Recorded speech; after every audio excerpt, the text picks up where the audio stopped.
তো নমস্কাৰ বন্ধু বান্ধৱীসকল, কি খবৰ আপোনালোকৰ? স্বাগতম জনাইছোঁ মোৰ অন্য এটা ভিডিঅ'লৈ। বন্ধু বান্ধৱীসকল, ৰাতিপুৱাই গা পা ধুই মেলি ফ্ৰেছ হৈ মেলি ড্ৰেছ পিন্ধি আজৰি। আজি গৰম বহুত পৰিছে, চ' এতিয়া মই ৰেডি হৈ টোটেলি ৰেডি হৈ মই ওলাই গ'লোঁ। তো কিহৰ কাৰণে ৰেডি হৈছোঁ, কি কাৰণে, মই সকলোখিনি কথা ক'ম লাহে ধীৰে। তো আপুনি ভিডিঅ'টো প্ৰথমবাৰ শেষলৈকে চাব, ঠিক আছে? তো এতিয়া মই ধুনীয়াকৈ ফ্ৰেছ হৈ মেলি ৰুমৰ পৰা ওলাই বাহিৰত গ'লোঁ। বাহিৰত গৈ এতিয়া যিটো কামৰ বাবে আমাক কি ৰেডি হৈছোঁ, তো মই সেইটো বিষয়ে ক'ম।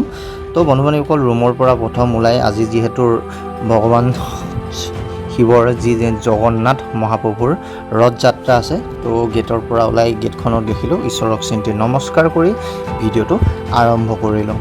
তো কি আজি এতিয়া 3-3:30 বজাৰ পৰা এই ৰথ যাত্ৰাটো আৰম্ভ হ'ব, গতিকে তাৰ বাবে সজাই থকা হৈছে।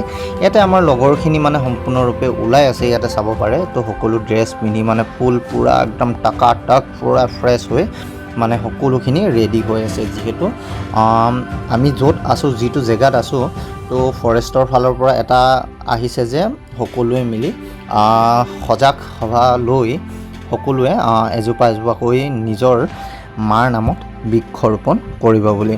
তো প্ৰতিশ্ৰুতিবদ্ধ হৈ আমি সকলোৱে এনেধৰণে এখন বেনাৰ লৈ, যিহেতু 5-6 কিলোমিটাৰমান এটা প্ৰচেছন হ'ব, তো তাৰ পিছত সকলোৱে নিজৰ নিজৰ হাতত এটা যি গছ পুলি লৈ তো ইয়াৰ পৰা প্ৰচেছন আৰম্ভ কৰা হ'ব, য'ত আমাৰ কামাণ্ডো পাৰ্চনেল লগতে ফৰেষ্টৰ আৰু তাৰ মাজতে আছে আমাৰ যি স্থানীয় সজাগ জনতা ৰাইজসকল, তো তেওঁলোকো আহিছে আমাৰ লগত সহযোগ কৰিছে।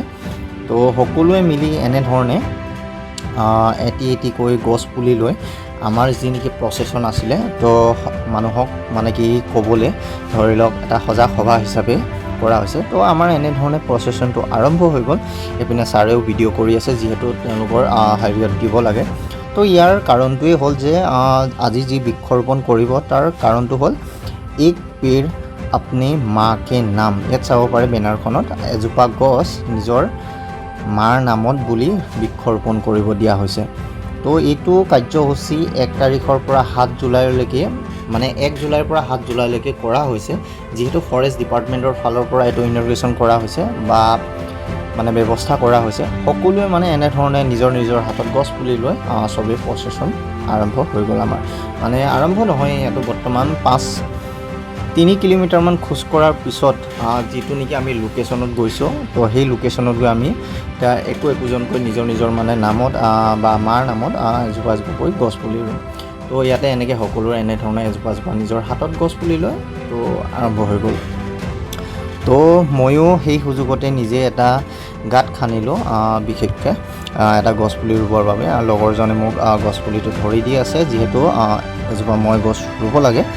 তো গাঁতটো ধুনীয়া ধৰণে খান্দিলোঁ, তাতে মাজে কিছু যি জৈৱিক সাৰ দি তো গছ পুলিটো ৰুম আৰু। তো তাৰ বাবে গাঁতটো খান্দিলোঁ, গাঁতটো খান্দি জৈৱিক সাৰখিনিও দিলোঁ। সাৰ দিয়াৰ পিছত এতিয়া মই গছ পুলিটো ৰুই দিম আৰু।